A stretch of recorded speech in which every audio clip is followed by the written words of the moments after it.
Današnja četrta okrogla miza o podjetništvu v naši občini je spet pokazala, da je interes za podjetništvo med našimi občani in pa seveda gosti, ki so bili danes prisotni, kar velik.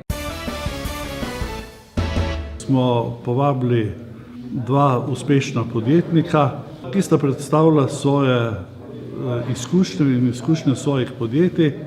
Podjetje bo v letošnjem letu praznovalo 25 let svojega obstoja.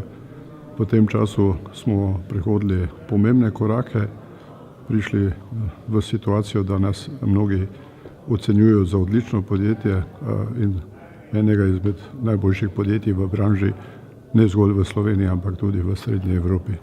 Zelo veliko veselje mi je, da sem prišel v to podjetje glih zaradi tega, ker smo res takšni kolektiv, da smo eden drugemu v pomoč. Tradicija vsega v letu 1966, torej več kot 50 let že smo aktivni na področju stavbnega kleparstva. V zadnjem času pač tudi bolj specializirani na kompletnih strehah in pa fasadah, večjih projektih, mednarodno znanimi tudi. Drugače pa še nam je vedno core business, žlebovi, odtočne cevi, glavnem nakit za hišo. Vesel sem, da smo lahko gostili nocoj priznana podjetnika. Definitivno je današnja okrogla miza bila zelo zanimiva za poslušalce iz vidika, kako se vesti, obnašati v poslovnem svetu. Moram reči, da sem z veseljem sodeloval na tem današnjem večeru.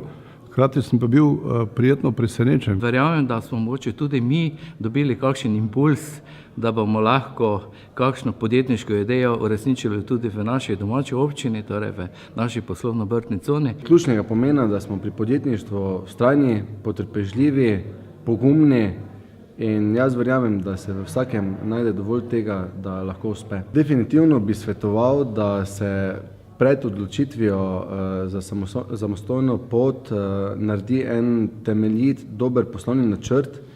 Zaradi tega, ker ravno pri poslovnem načrtu ugotovimo, opazimo na neke stvari, na katere se prej niti nismo spomnili.